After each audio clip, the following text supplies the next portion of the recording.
Welcome back to the Profitable Mindset Podcast, everyone. Today, we're tackling something super important for anyone serious about investing or trading, fundamental analysis. Yeah. We're going to go deeper than the hype and the headlines to understand what really drives the market. Absolutely. Joining us is an expert who breaks down complex stuff and helps us use this to make smarter decisions.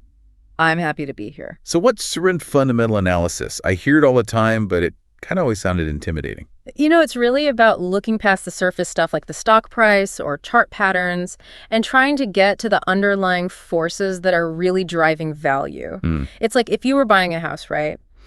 You wouldn't just look at how it looks from the outside. You'd want to check the foundation and the plumbing and what the neighborhood's like. Yeah. It's the same for investments. Right, You're digging into their financial statements and looking at their business model, understanding their competition, and even taking the bigger economic picture into account. So it's like being a financial detective. You're like looking for clues to figure out a company's real value. Exactly. I like that. You're always looking for more information. That makes a lot of sense. Yeah. So then how's fundamental analysis different from technical analysis? I know a lot of our listeners are into charts and patterns to make trading decisions. Yeah, technical analysis is a good tool, Right.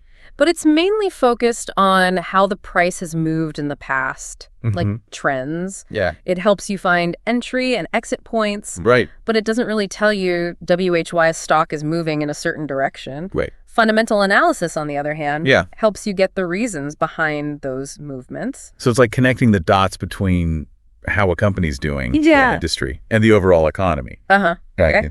And the best part is that you can apply this to both investors and traders, Okay. though their approaches will be a bit different. That's interesting. How do investors and traders use fundamental analysis differently then? So investors who are in it for the long game are using it to find those companies that are like undervalued. Okay.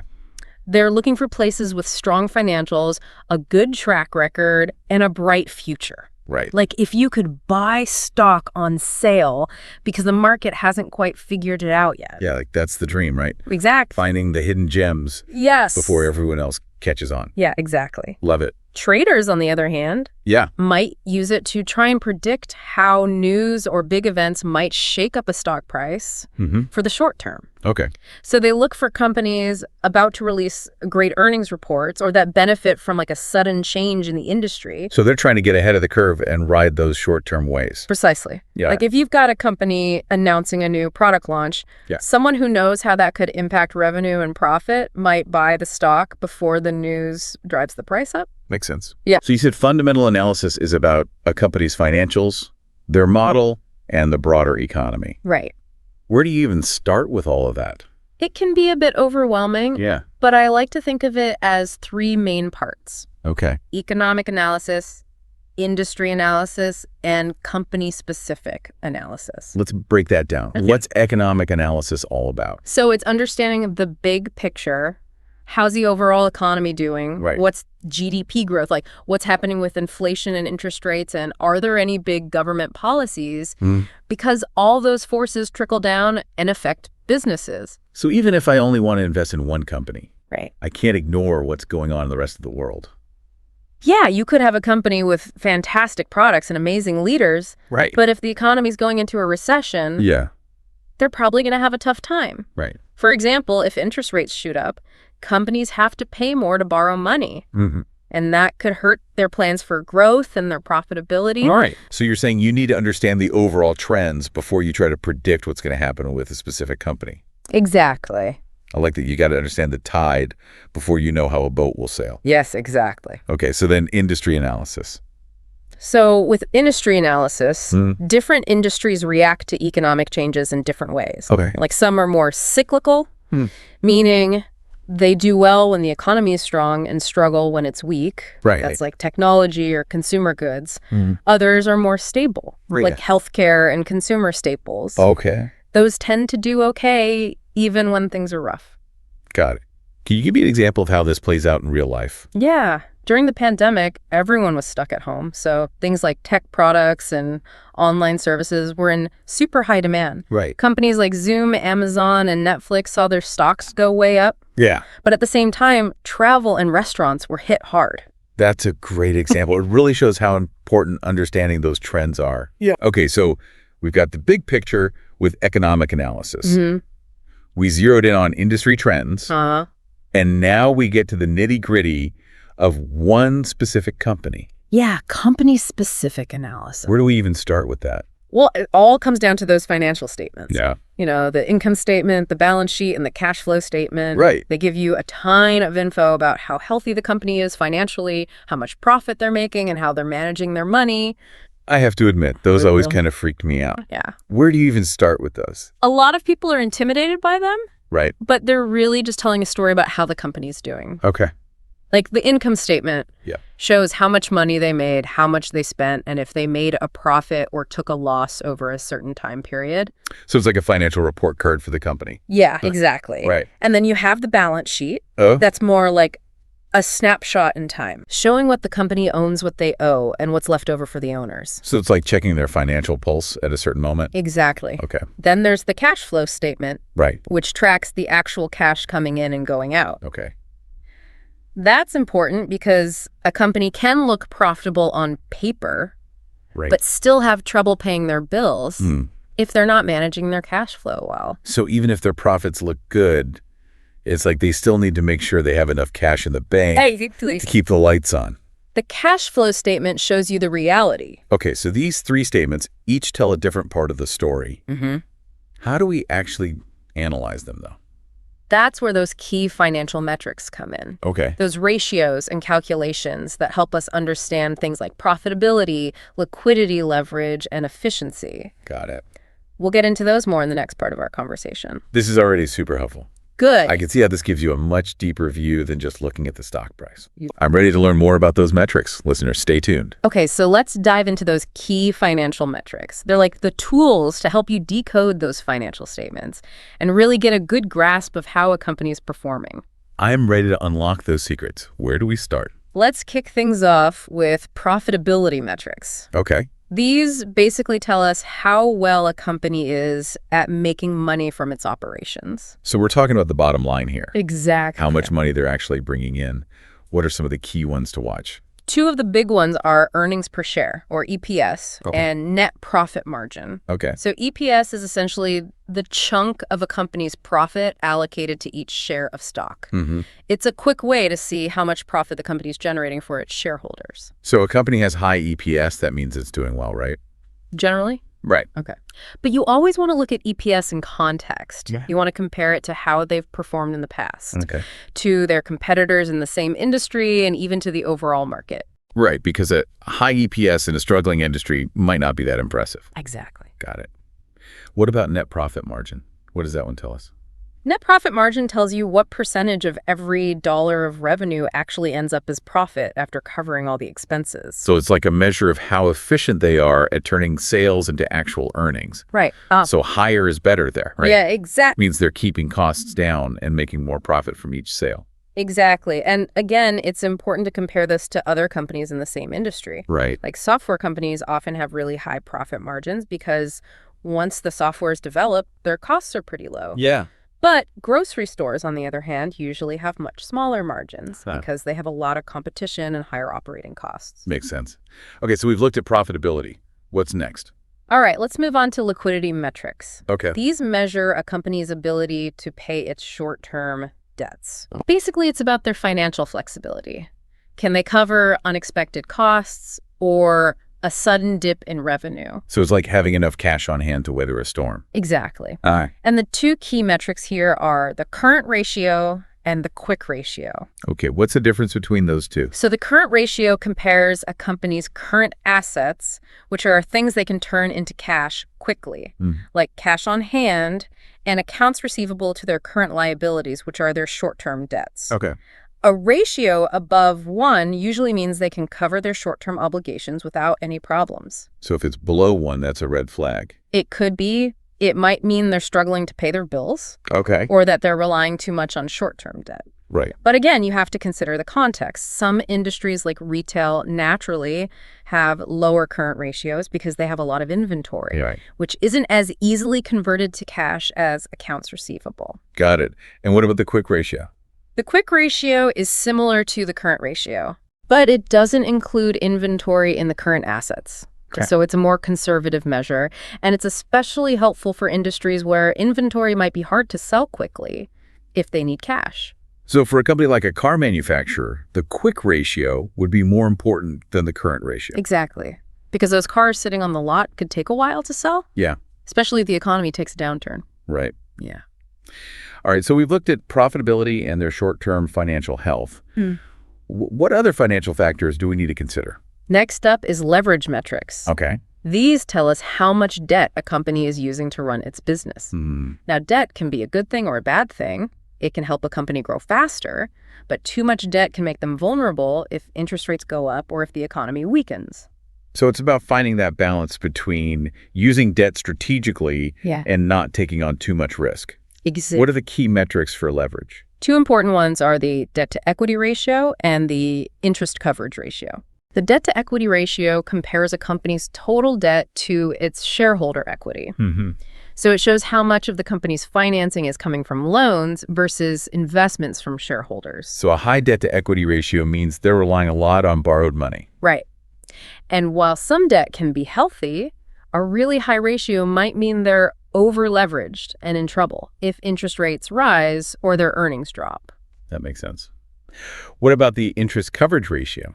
The interest coverage ratio measures how well a company can pay the interest on its debt. Okay. It tells you how many times over their earnings could cover those interest payments.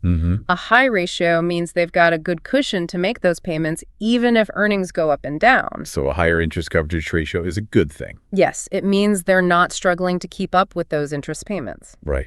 Okay, so we've got profitability, liquidity, and leverage. Yeah. Any other key categories we should be aware of? Yes, we can't forget about efficiency metrics. Okay. These show us how well a company is using its assets to generate revenue. It's all about making the most of what they have and optimizing their operations. So it's like seeing how well they're running the machine, basically how efficiently they're turning their resources into sales. Yeah. What are some examples of efficiency metrics? Two big ones here are asset turnover and inventory turnover. Okay. Asset turnover measures how effectively they're using their assets to bring in sales. Okay. It's calculated by dividing revenue by total assets. A higher ratio means they're generating more revenue with their assets, which is a good sign of efficiency. So a company with high asset turnover is like a well-oiled machine. Yeah. They're really maximizing their resources. Exactly. And as with the other metrics, it's important to compare this to industry averages. Right. A capital-intensive industry like manufacturing might naturally have a lower asset turnover than a service-based business because they have a lot of assets tied up in equipment and buildings. Makes sense. What about inventory turnover? What's that one all about? Inventory turnover specifically looks at how fast they're selling their inventory. It's calculated by dividing the cost of goods sold by the average inventory. A high inventory turnover usually suggests they're managing their inventory efficiently, not letting things sit on the shelves too long and tie up their cash. Yeah, that's super important, especially if you're dealing with things that could expire or go out of style. Absolutely. You don't want to end up with a bunch of stuff you can't sell. Right. Yeah. Okay, so we've covered profitability, liquidity leverage, and efficiency. What's the last piece of the puzzle when we're analyzing a company's financials? The final piece is valuation metrics. Okay. These are the metrics that help us figure out if a stock is a good deal. Is it undervalued, overvalued, or just right?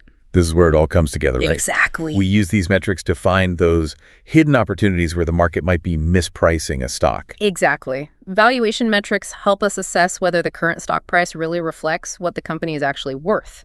Some of the most popular valuation metrics include the price-to-earnings ratio, or PE ratio, the price-to-book ratio, or PB ratio, and the dividend yield. Okay, let's break those down. What's the PE ratio all about? The PE ratio compares a company's stock price to its earnings per share. Oh. Basically, it tells you how much investors are willing to pay for each dollar of earnings. A high PE ratio could mean investors are really optimistic about the company's future growth, but it could also be a sign that the stock is overpriced. So it's not as simple as saying a low PE ratio is always good and a high one is always bad. Right. You always have to look at the context. Okay. A company with a high PE ratio might be justified if it's in a fast-growing industry and has strong earnings momentum. Right. But a company with a low PE ratio could be a value trap if its earnings are dropping or if its industry is facing challenges. Got it. Yeah. And what about the price-to-book ratio? The price-to-book ratio compares a company's market value to its book value. Okay. Market value is basically its stock price multiplied by the number of shares out there. And book value is essentially its net assets according to its balance sheet. A low PB ratio might suggest the company is undervalued. But it's important to think about the quality of those assets. Right. A company with a bunch of outdated equipment might have a low PB ratio but not actually be a good investment. So it's about understanding what those assets are really worth and if they're actually helping the company. Right. What about dividend yield? What's that one all about? Okay. Dividend yield is a metric that's especially important for investors who want income from their investments. Okay. It shows how much a company pays out in dividends each year relative to its stock price. A high dividend yield can be attractive, Yeah. but you want to make sure those dividends are sustainable. Right. A company paying out more in dividends than it's earning might have to cut its dividend later on. Right. And that can hurt the stock price. So it's about finding that balance, companies with a decent dividend yield that they can actually keep up over time. Exactly. And keep in mind, these are just a few of the many valuation metrics out there. Right. The key is to use a bunch of them together, along with other types of analysis to get a complete picture of a company's value. Okay. This is all starting to click for me now. Good. We've covered so much, from the big picture of the economy and industry trends to those detailed financial statements and key metrics. Right. But I'm guessing this isn't just a one-time thing. No, definitely not. You need to keep revisiting this analysis, right? Absolutely. Fundamental analysis is an ongoing process. Okay. As companies release new reports, as the industry changes, and as the economy shifts, you have to reevaluate your analysis and adjust your strategy. So it's like a financial checkup. You need to do it regularly to make sure everything's still on track. Precisely. And by staying on top of things, you can make better decisions and increase your chances of success in the market. This has been so insightful. I'm feeling way more equipped to tackle fundamental analysis now. But before we move on, is there anything else we should keep in mind when we're analyzing a company? Yes, while the numbers are essential, they're only part of the story. We also need to look beyond the numbers to understand the company's business model, their competitive advantages, the quality of their management team, and their corporate governance practices. Okay. These qualitative factors can be just as important as the financials when figuring out a company's long-term success. I like that it's like moving from the what of the numbers Right. to the how and the why of a company's success. I'm definitely ready to learn more about these qualitative factors. Okay, so we've gone deep into those financial statements and all those metrics. Now let's talk about the qualitative factors you mentioned, the stuff beyond the numbers. Exactly. It's about understanding a company's business model and their competitive advantages. You know, even the best-looking financials don't mean much if the business itself is shaky or if the company can't hold its own in the market. It's like having a cake that looks amazing, but then you taste it and it's awful. Presentation's there, but the substance is missing. Exactly. So let's start with business models. That's basically the company's plan for how they create, deliver, and capture value. It answers the question, how do they make money? So it's not just about selling something. It's about the whole system they've built around it. Exactly. Think about Amazon. They started as an online bookstore, but their model turned into this huge e-commerce platform, a cloud computing giant, and even a grocery delivery service. Right. Understanding their model is key to understanding their potential for growth and how profitable they can be. Well, Amazon's a great example. Their model's been super successful, but it's also always changing. How can investors keep up with those changes? You got to pay attention to industry trends, read company announcements, and listen to those earnings calls. Companies often hint at their strategic shifts and talk about new things they're trying, which gives you clues about how their business model is evolving. So it's about actively listening and observing, not just looking at the numbers. Exactly. And then there's the platform businesses like Uber and Airbnb that connect buyers and sellers. Their models are all about creating network effects. The more users they have, the more valuable the platform becomes. Yeah, it's that snowball effect where success leads to more success. Yeah. But those can be risky too, right? A competitor could come along and mess that up. That's true, which is why it's so important to figure out how strong and lasting those network effects are. Are there high switching costs for users?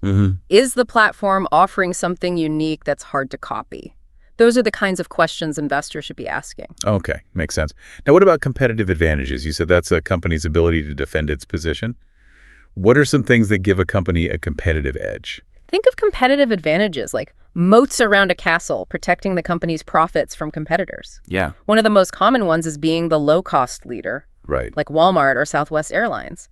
They can offer lower prices, which gives them a big advantage. So even if they're not making a huge profit on each item, they make up for it with volume. Exactly.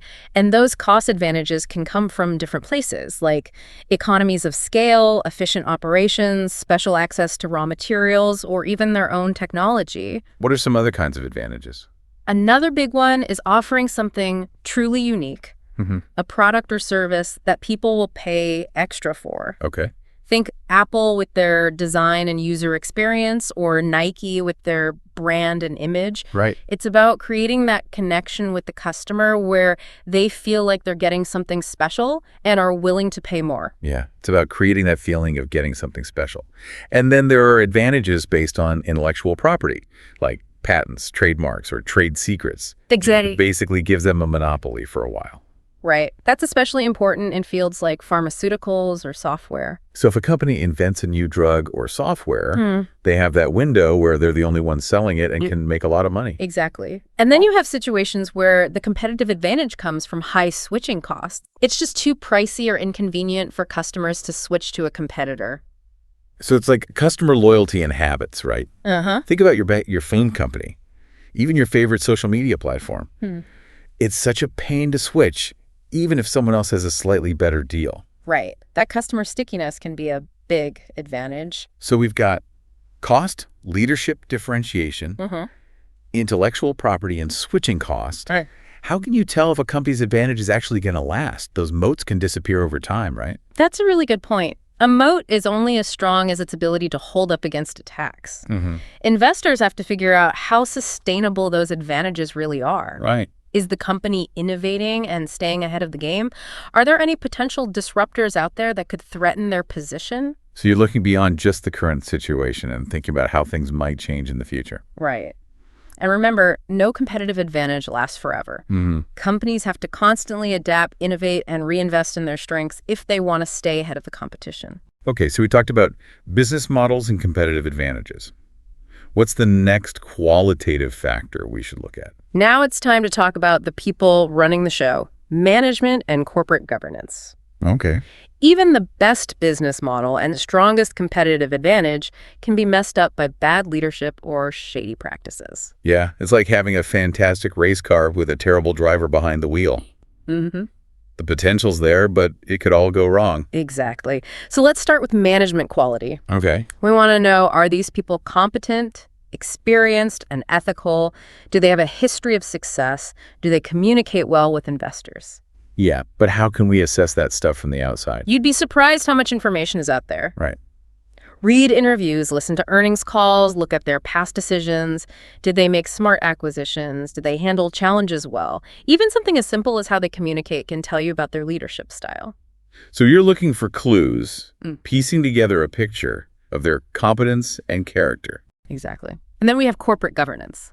That's the system of rules and practices that make sure a company is run transparently and responsibly with shareholders' interests in mind. So it's about making sure everyone's playing by the rules, that there are checks and balances to prevent abuse, and that the company is operating ethically. Right. You want to see things like an independent board of directors who aren't afraid to question management, clear and transparent financial reporting, and a culture of ethical behavior. How can investors actually evaluate those corporate governance practices? It seems kind of hidden.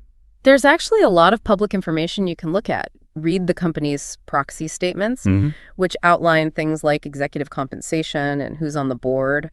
Watch out for things like the CEO getting paid a ton even if the company isn't doing well, or a board that's full of insiders who are unlikely to challenge the CEO. So it's about doing your research and looking for those signs of good governance or those red flags that something's not right. Exactly. Investing in a company with strong management and good corporate governance can give you peace of mind knowing your investment is in good hands. This has been awesome. We've covered so much ground.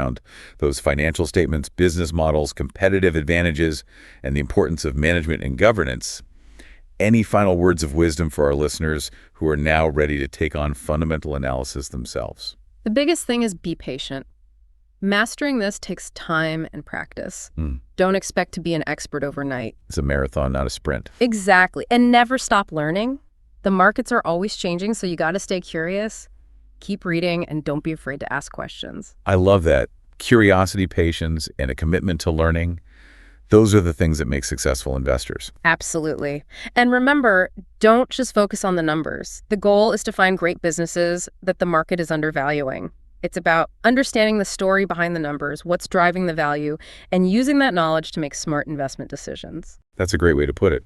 Thanks for being here today and sharing your knowledge. I know our listeners are going to get a lot out of this. Happy to be here. Remember, the power of fundamental analysis is in your hands. Use it wisely, and you'll be well on your way to reaching your financial goals. To all our listeners, thanks for joining us on the Profitable Mindset Podcast.